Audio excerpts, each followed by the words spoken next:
Okay, so my countdown to Marvel's Guardians of the Galaxy Volume 2 continues, and now we are on the Avengers. So, with that all being said, there's going to be spoilers in this review, so if you have not seen the movie, what the fuck is your problem? Go watch it. That is your warning. Now, man. Now, before I continue on to like my thoughts on the movie, I just might as well jump right to the recasting of Edward Norton. Now, I was really devastated when I found out that happened. Even though I understood why it happened, I was still devastated, and I was very afraid that Mark Ruffalo would not basically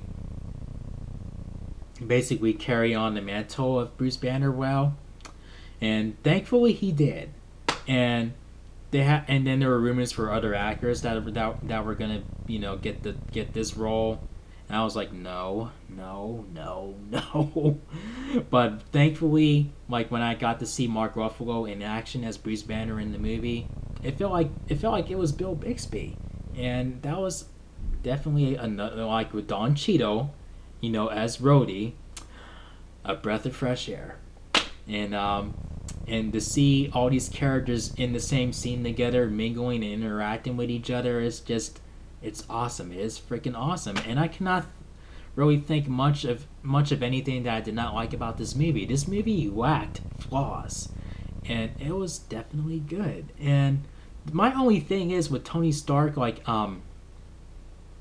you know how in the Incredible Hulk, where he basically sounds like he's on board and he's telling General Ross about it.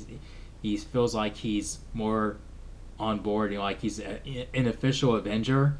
But in the other movies, he's basically telling Nick Fury to go fuck off. And then here, he's basically like, what? So first you want me, now you don't want me? I thought I didn't qualify. Like, I didn't, what? Yeah, I don't, you don't think I play well with others and yada yada yada. And I don't know. That's just kind of weird. You know what I mean? You get where I'm going with this? But, and that's just a minor nitpick. But anywho, and then Loki is the main villain, and he definitely means business this time because he's just like a little kid who doesn't get their way, and he just throws a massive fit, and and yeah, like and then it felt a bit like Captain America's movie because we're seeing him trying to adapt to today's world, and and it's just like it's just it's funny to see that, and also with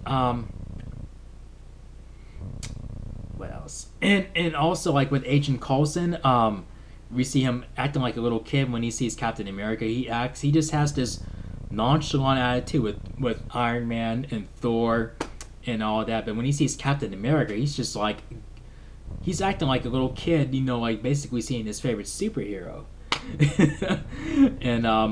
And we see another side of him, and then that kind of makes him a bit more likable. Or I'm like, I think I like him a little bit more now. And then they kill him off. I'm like, no.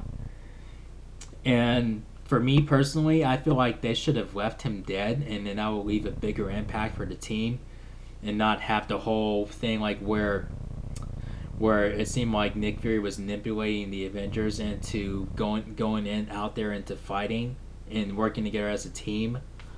I mean, I like Agent Coulson, but I feel like they should have left him dead.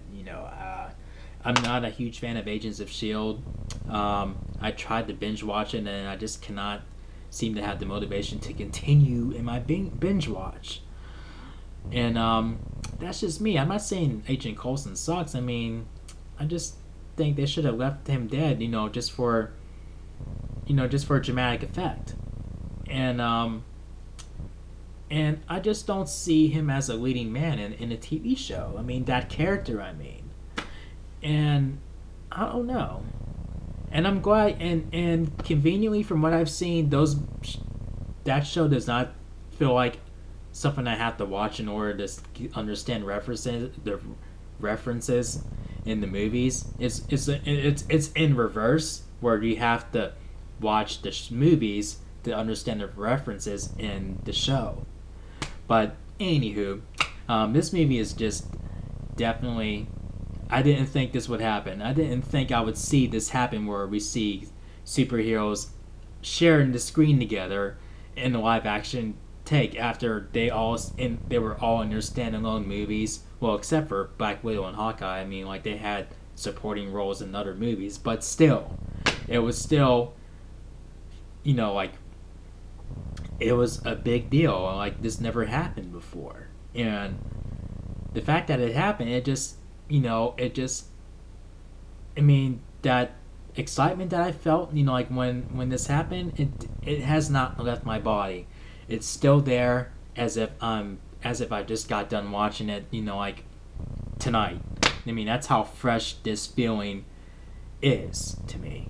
And the humor worked when it was there, and the action worked when it was there, and the drama worked when it needed to, and it's funny how Captain America sort of calls out Iron Man by saying he only fights for himself or whatever, and I didn't really think of that until looking back on the other movies. I'm like, or in the first two movies, I'm like, yeah, I guess he kind of did fight for himself. And like, compared to that and to what he does in this movie, where he takes the missile and he throws it up into the mothership, and then the Chitauri army all falls, and everyone drops dead, and then he almost basically dies in the process. So that was like the most heroic thing that Iron Man has done up in Phase 1. And so yeah, it was great. And Hulk nearly stole the show in the movie. I mean, like, every time he did something incredible, like when he punched a ship, people were cheering, and when he threw Loki around, they were cracking up, and when he randomly punched Thor, they were cracking up, and when he saved Iron Man from, basically being splattered on the ground, he grabs him, and then he, as he's falling down, people were cheering, like when he did that.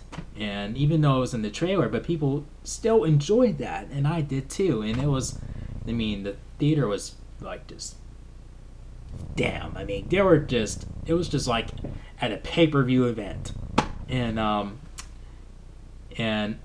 it was great. It was great, and I cannot believe we're on Phase 3. I mean, like, shit.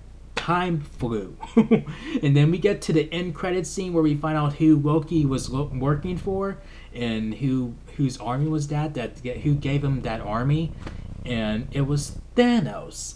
I mean, like, when I saw him, I was like, I know who that is, but I cannot remember what his name was. It was a mixture of people who knew who he was, and others were like, what? Who is that? Hellboy? Whatever. So I knew who Thanos was, but I just cannot remember his name. So I'm like, oh shit, they're gonna fight that character at some point. So yeah. With that all being said, this movie, of course, deserves 4.5 chair spins out of 5. So here we go. 1, 2, 3, 4.5 chair spins. So it was fun to see it all come together. Like, each standalone movie built up to this, in Phase 1, and it was good. Even, and Cap really led the team, even though Shield brought the team together, but Cap led them from there on out, and he did a magnificent job. And looking back on this movie and compared to how he is in the other movies, like with his helmet and stuff, yeah, he kind of looks like freaking Mega Man with that helmet on in this movie.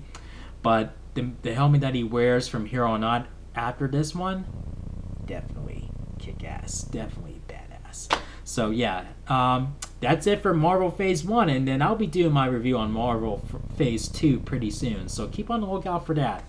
So yeah, if you guys enjoyed my review for Marvel's The Avengers, make sure you thumb up the video, and make sure you click subscribe if you're a newbie to the channel. Thank you for watching, and I will see you guys in the next video. Man, we are like days away from Guardians of the Galaxy Volume 2. I cannot wait. So if you've seen the movie, keep your mouth shut. We'll talk about it, like after it's officially released. Until then, keep your mouths closed if you have seen the movie. I'm warning you. Until then, I'll see you guys in the next video. Peace out, y'all.